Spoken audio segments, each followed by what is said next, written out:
마켓 키워드 시간입니다. 시장에서 주목을 받는 키워드를 통해서 전략까지 세워드리겠습니다. 김종효 전문위원 모셨습니다. 안녕하십니까? 네, 안녕하십니까? 네, 어떤 키워드 준비해 오셨나요? 네, 오늘 준비한 키워드는 지난번에 드린 말씀을 종합하는 시간이 되겠습니다만, 네. 중국 에너지 독립이라고 하는 것에 대해서 우리가 포커스를 한번 맞춰볼 필요가 있을 것 같습니다. 네, 우선 중국의 에너지라고 하면은 중국은 에너지 먹는 하마가 아니었나 싶기도 한데 현재 상황은 어떤가요? 일단 중국의 발전 속도가 2000년대 초반을 기점으로 빨라지면서 네. 당연히 이제 발전량이라든지 써야 되는 에너지는 급증하고 있고요. 거기다 이제 중국 기업만 있는 게 아니죠. 중국으로 그동안 글로벌 기업들이 얼마나 많이 들어갔습니까? 그러니까 그 기업들이 써야 되는 에너지량은 폭발적으로 증가할 수밖에 없는 상황이고요. 공장 늘었죠. 그다음에 도시화가 진행되면서 당연히 에너지량이 증가할 수밖에 없는 여러 가지 여건들이 마련되고 있기 때문에 이 중국의 에너지 사용량은 폭발적으로 증가하고 있다고 봐야 될 것 같습니다. 근데 다 아시겠지만 중국이 땅덩어리가 생각보다 굉장히 넓죠. 그렇죠. 그러다 보니까 중국도 가지고 있는 부존 자원이 상당수 있습니다. 그럼에도 불구하고 워낙 많은 인구 때문에 늘어나는 이 에너지 수요를 감당할 수 없는 것이 중국의 현실입니다. 준비된 그림을 보시면 석유 측면을 한번 볼까요? 네. 이 석유 측면을 보시면 2012년을 기준으로 해서 지금 요구하고 있는 이 소비량은 한 400만 톤 이상인데 지금 중국에서 생산해낼 수 있는 수량은 200만 톤에 불과합니다. 그리고 생산 증가율은 2%대에서 계속 머물고 있거든요. 그러니까 추가적으로 무언가 광구가 개발되지 않으면 생산해낼 수 있는 생산 증가율은 제한적인 거죠. 그래서 굉장히 완만하게 올라가고 있는 반면 지금 소비 변화율 같은 경우에는 굉장히 빠른 속도로 증가하고 있어서 이러한 증가율이 쉽사리 멈춰지지 않을 것으로 예상이 되고 있습니다. 자, 그렇다면 현재 지금 천연가스 같은 경우도 마찬가지라고 보여지는데 생산량이 비교적 빠르게 늘어가고 있습니다만 최근에 이제 증가율이 감소하면서 서서히 한계에 부딪히고 있는 상황인데요. 다만 소비 증가율 같은 경우에도 줄어들고는 있지만 네. 비율 기준으로 10% 이상의 두 자릿수를 꾸준하게 유지하면서 더 폭발적으로 늘고 있다는 거죠. 그렇다면 결국은 이게 이제 자원의 전부는 아닙니다만 에너지원으로 쓰이는 석유와 이 천연가스 같은 경우에는 굉장히 부족하다. 석탄은 어느 정도 남아돌고 있습니다만 네. 천연가스와 이 석유 쪽에서는 굉장히 자원이 좀 부족하다라고 봐야 될 것 같고요. 그다음 살펴봐야 될 것은 이들이 어떤 국가를 통해서 이 석유를 그러면 부족한 50%를 만회하고 있는지를 살펴보니까 우리는 중동에 거의 올인하고 있지만 지금 중국 같은 경우에는 굉장히 다양한 국가로 분산되고 있습니다. 사우디아라비아도 있고요, 앙골라도 있고, 이란, 이라크를 포함한 중동 지역과 함께 러시아를 포함한 굉장히 다양한 지역에서 지금 석유를 수입하고 있고요. 지리적으로 굉장히 멉에도 불구하고 베네수엘라 같은 이런 지역에서도 일부 석유를 수입을 하고 있습니다. 또 하나 천연가스 같은 경우에는 연도별로 지금 변화가 굉장히 크게 나타날 것으로 예상이 되고 있는데요. 지금 사용량의 급증은 당연히 우리가 생각해 봐야 되는 상황이지만 용도별로 봤을 때 처음에는 발전용이 줄이었다면 이제는 도시가스용이 가장 크게 증가할 것으로 예상이 되고 있고 네. 이외에 또 산업용 연료로도 사용이 많이 될 것으로 보여지고 있어서 향후 천연가스와 관련된 수요의 급증은 어떻게 보면 당연한 트렌드다라고 좀 봐야 될 것 같습니다. 네, 중국에서 에너지 소비가 폭발적으로 증가하고 있는 가운데 키워드로 중국의 에너지 독립을 주시지 않았습니까? 그렇기 때문에 에너지 독립을 위해서 중국이 하고 있는 행보가 있을 것 같아요. 네, 정책적으로도 이제 에너지를 추가적으로 확보하기 위한 노력들을 굉장히 많이 하고 있죠. 네. 해외 쪽으로도 진출하고 있고 내부적으로도 다져나가는 그런 요인들이 있습니다.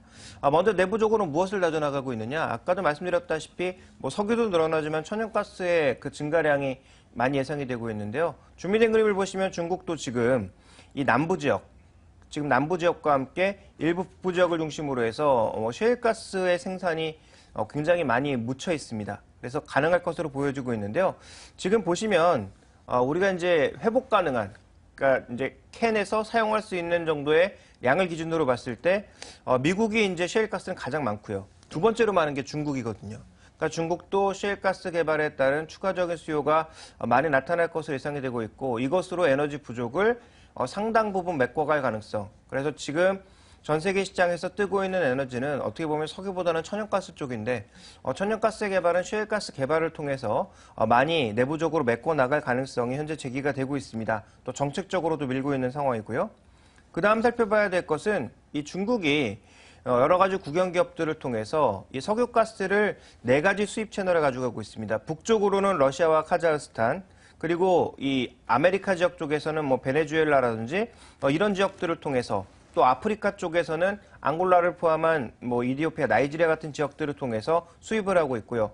바로 옆에 미얀마 쪽에서는 석유와 가스관을 통해서 굉장히 많은 수입들을 가져올 것으로 예상이 되고 있고, 이외에 철광석을 비롯한 나머지 자원들은 또 호주 쪽에서 가져올 것으로, 그래서 크게 네 가지 채널, 아메리카 채널, 중동 아프리카 채널, 그리고 바로 옆에 서남아시아 채널 등 이 네 가지 채널을 중심으로 해서 여러 가지 이 자원들을 확보하고 있다고 봐야 될 것 같은데요. 네. 실제로 중국의 국영기업인 NOC 같은 경우가 최근에 인수합병 규모를 계속 늘려나가고 있는데 2011년도까지 가져갔던 것을 보면 전통적인 가스 석유 분야뿐만 아니라 오일 샌드와 같은 새로운 분야에 대해서도 굉장히 많이 인수 금액을 늘려가고 있다는 것이 특징적이고요.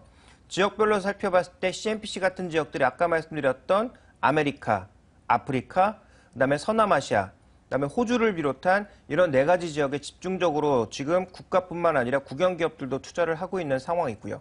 실제로 원유 수송로 같은 경우에도 서남아시아 지역을 중심으로 해서는 말라카 해협의 전반적인 중요성을 높여나가면서 이쪽에 이제 분쟁이 좀 증가하는 것을 중국 쪽에서는 제어를 하고 있는 입장이고, 이쪽의 원유 수송로를 굉장히 빠르게 가져가고 있거든요. 그래서 두 가지 경로로 이제 보셨는데, 첫 번째는 셰일가스를 중심으로 내부적인 에너지 역량을 확대하는 것, 두 번째로는 네 가지 채널을 이용을 해서 해외 쪽으로도 다변화된 에너지 확보 통로를 만들어 나가고 있다. 네. 근데 이것이 두 가지 경로인데 유통 경로로도 마련하고 있지만 지분 투자를 통한 경로로도 마련을 하고 있다. 네. 자, 이런 관점에 중국은 에너지 독립을 가져가고 있다고 봐야 될 것 같습니다. 네, 중국에서는 내부를 다지고 또 해외 진출하면서까지 유통과 또 지분 투자를 통해서 그 에너지 독립을 위해 앞서 나가고 있는데요. 이런 가운데 국내에서는 어떻게 유리한 전략을 생각해 볼 수가 있을까요? 중국이 일단 셰일가스 개발을 많이 하게 되니까 그와 관련된 이 수혜 기업들을 좀 찾아볼 필요가 있겠다라고 생각을 하고 있습니다. 그래서 뭐 미국으로도 나갈 것으로 보여지고 있습니다만, 뭐 호주를 포함해서 뭐 유럽 등 다양한 지역에서 이제 셰일가스 개발이 본격화될 것이거든요. 네. 이미 이제 시작되고 있는 지역도 충분히 있고요. 그런 관점에서 이제 우림기계라든지 성광밴드, BHI, 두산중공 같은 기업들의 수혜가 좀 예상이 되고 있는데, 일단 천연가스 개발을 하게 되면 처음에 가장 먼저 나타나야 될 것은 네. 이 셰일가스 개발을 위한 장비나 이런 것들에 대한 투자가 있어야 되겠죠. 그 다음에 천연가스 개발해서 뭐 합니까? 발전하거나 아니면 산업용도로 쓰거나 이런 상태로 가게 되거든요. 그러니까 초기 투자는 우림기계나 성광밴드 같은 일종의 부품 장비 기업으로 집중을 한다면, 그 다음에 살펴봐야 될 것은 어디에 쓸 것인가. 네. 그렇다면 산업용 보일러라든지 발전 설비 쪽으로의 투자가 가능할 것으로 보여지고 있고요. 그 다음에 아까 제가 이제 천연가스의 향후 수요 경로를 보여드렸는데, 네. 처음에는 발전용이었지만 그 다음부터는 도시가스용이거든요. 그러면 중국 도시가스, 차이나 가스홀딩스의 지분을 갖고 있는 SK가스 같은 종목군들이 직접적인 수혜는 아니지만 차이나 가스홀딩스의 지분이 커짐으로써 얻는 네. 그런 간접적인 수혜를 예상해 볼 수 있는 상황이고요. 마지막으로는 중국이 이렇게 에너지 독립을 위해서 해외 사업을 넓혀나가고 있는데 국내는 없냐? 국내도 있다라는 거죠. 대표적으로 SK ENS가 지금 해외 사업을 넓혀나가고 있는데, 지분을 SK가 갖고 있는 만큼 이와 관련된 지분 가치의 증가를 생각해 봐야 될 것 같고요. 한국가스공사 아시겠지만 해외 쪽에 진출 많이 했고요. 뭐 그런 관점에서 본다면 대우인터의 미얀마 가스전도 충분히 가능성이 있다고 봐야 될 것 같고, 네. 한국전력 같은 경우도 최근 해외 사업 증가를 통한 뭐 긍정적인 요인들, 뭐 이와 관련된 상황은 아닙니다만 원자력의 수출이라든지 아니면 스마트 그리드와 관련된 수출 물량이라든지 이런 것들을 가져가고 있기 때문에 이와 관련된 수혜들 우리가 좀 장기적으로 예상해 볼 수 있지 않을까 이렇게 판단하고 있습니다. 네, 국내에서도 에너지 해외 사업을 확대하면서 관련주까지 읊어주셨는데, 글로벌과 특히 또 중국 등 경쟁을 해야 될 것 같아요. 경쟁력은 어느 정도라고 보십니까? 일단 뭐 경쟁력은 아주 높다 이렇게 얘기할 만한 상황은 분명히 아닌 것 같습니다. 다만 뭐 두산중공업을 중심으로 해서 발전 터빈 이런 것들은 뭐 세계적으로 1위 쪽이기 때문에 그런 측면에서는 경쟁력 측면에서만 보자면 제가 아까 말씀드렸던 종목군들 중에서는 네. 뭐 두산중공업의 경쟁력이 제일 높지 않나라고 판단하고 있고요.